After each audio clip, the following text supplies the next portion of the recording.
आज हम आपको एक ऐसे मराठा योद्धा के बारे में बताने वाले हैं जिन्होंने छत्रपति शिवाजी महाराज की जान बचाई थी।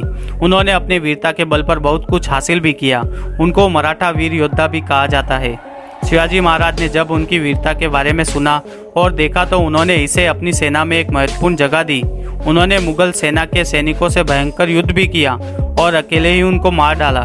यह जानकर तो आपको पता चल ही चुका होगा कि हम एक निडर, साहसी और देशभक्ति के लिए कुछ भी कर जाने वाले बाजी प्रभु देशपांडे के बारे में बात कर रहे हैं। बाजी प्रभु देशपांडे का जन्म 1615 में महाराष्ट्र राज्य के पुणे क्षेत्र में स्थित भोर तालुका में हुआ था। उनका मराठी परिवार था और चंद्रसेनीय कायस्थ प्रभु इनका वंश था। बचपन से ही इनके मन में देशभक्ति करने का बहुत जुनून था। इन्होंने भारत पर हमला करने वाले मुगलों को देश से खदेड़कर बाहर फेंक दिया था। इसी वीरता से प्रभावित होकर शिवाजी महाराज ने इन्हें अपनी वीरता और निखारने का मौका दिया। शिवाजी ने अपनी दक्षिणी सेना को इनके हवाले कर दिया था, अर्थात उन्हें बाजी पर पूरा विश्वास था। भारत देश में मुगलों ने हमला करके कई स्थानों पर कब्जा कर लिया था। देशभक्ति से परिपूर्ण देशपांडे मुगलों के राज्य को खत्म करना चाहते थे। देश की सेवा करने के लिए शिवाजी ने उनको मौका दिया और अपनी सेना में शामिल कर लिया।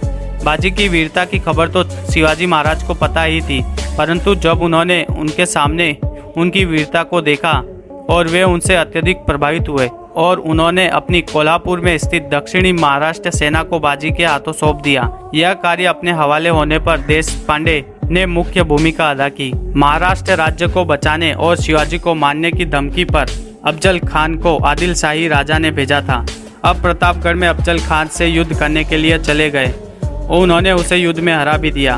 बीजापुर सेना को भी हरा दिया। नेताजी पालकर मराठा सेना को लेकर बीजापुर निकल पड़े, परंतु उन्हें बीजापुर से हटा दिया गया।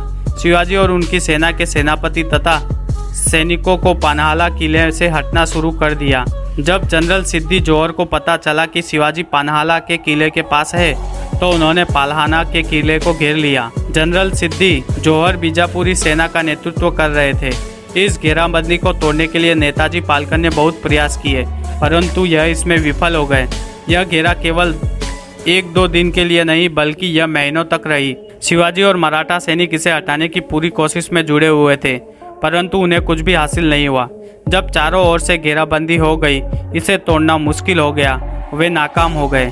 शिवाजी और नेताजी पालकर दोनों एक साथ बाहर आ गए। उन्होंने वहां घेरना चाहा, वो भी विफल हो गए। इसके बाद शिवाजी ने कहा कि अब यह अंतिम युद्ध होगा।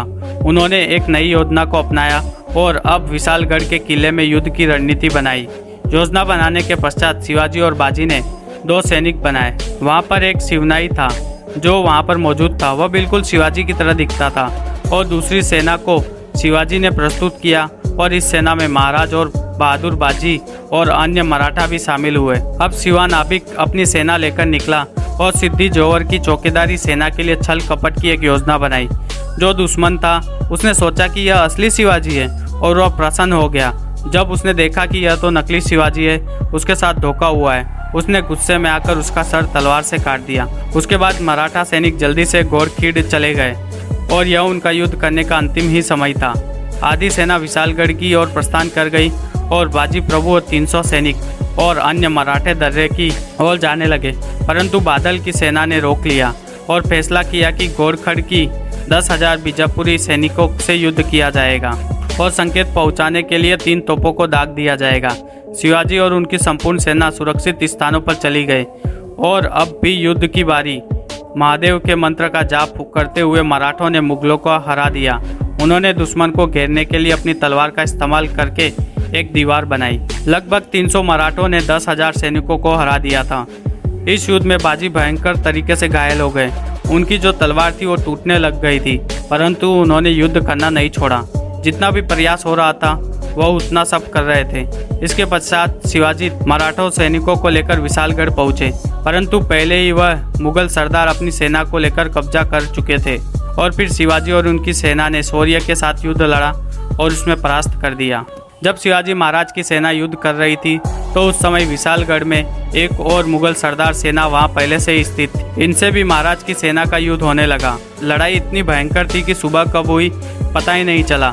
शिवाजी ने सूर्योदय होने तक 3 तोपें दाग दी ताकि बाजी को इशारा मिल जाए। हालांकि बाजी जिंदा थे परंतु वे घायल हो चुके थे और मृत्यु कब हो जाए उनका पता नहीं था।